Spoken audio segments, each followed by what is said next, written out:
Bonjour à tous et bienvenue sur boursicoté.com pour cette nouvelle analyse technique Forex et matières premières avec une paire de devises euro-dollar qui continue à évoluer ici dans ce range entre 1,0780 et 1,0960, sauf que nous avons un test encore une fois de ce support.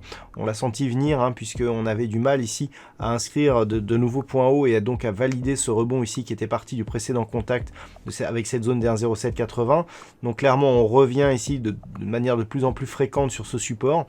Une rupture aurait pour conséquence de nous donner comme objectif d'évolution, si on ne fait pas ici comme lors de cette dernière tentative qui avait avorté, tentative de cassure, d'évoluer en direction ici des 1,0650. D'un point de vue global, alors ça ne serait pas neutre puisque si on se met en daily, voilà, on peut bien se rendre compte ici que l'on est dans une dynamique baissière court et moyen terme et que cette zone ici des 1,0780 que l'on devine, elle est le dernier rempart pour vraiment aller tester les derniers points bas significatifs que nous avons connus en mars. Donc si on revient ici dans cette unité de temps H4 et que l'on se rapproche, donc la rupture ici, on est en train de tester la zone de support. En cas de rupture 1,0650, mais c'est vraiment du point de vue de l'analyse moyen terme que nous aurons éventuellement des signaux intéressants donc au contact de ce prochain objectif en cas de rupture ici des 1,0780.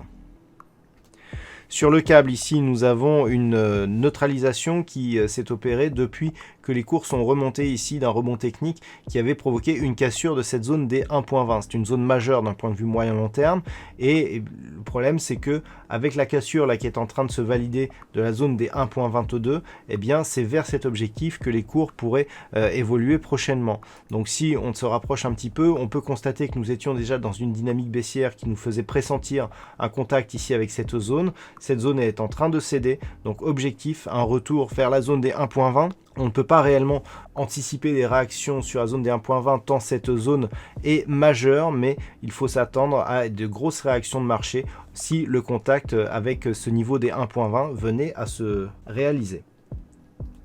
Sur l'or, nous sommes toujours ici dans ce range d'évolution entre 1671 et 1738 $ l'once, range d'évolution qui fait suite donc à cette dynamique haussière dont nous pouvons constater ici que nous avons à peine testé le retracement à 23,6% de Fibonacci. Donc nous sommes toujours ici à l'intérieur de cette dynamique, donc neutralisation court terme mais dans un fond de tendance qui reste toujours orienté à la hausse, et ce qui pourrait être validé en cas de rupture haussière ici des 1738 $ l'once.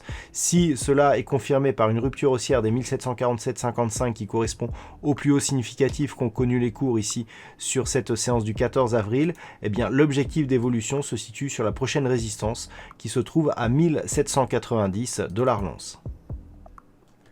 Et puis enfin sur le WTI, nous avons une poursuite dans le mouvement haussier.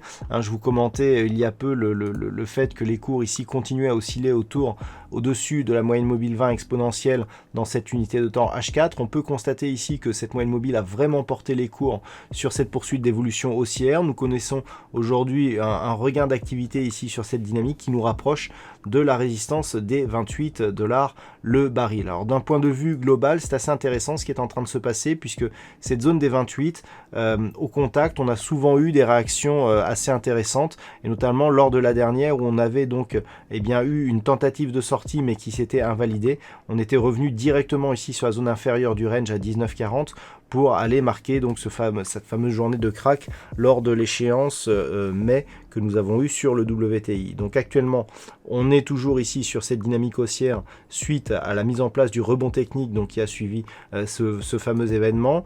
Donc la zone des 28 ici devrait être cruciale. On a une zone grossièrement qui sera assez technique entre 28 et 30,50 $ le baril. Une rupture haussière des 30,50 remettrait une possibilité de tendance haussière court terme et aussi moyen terme sur l'évolution du WTI. Voilà donc ce que l'on peut dire sur cette analyse technique Forex et matières premières. Passez une bonne soirée, on se retrouve dès demain pour d'autres analyses techniques, toujours sur le site boursicoté.com.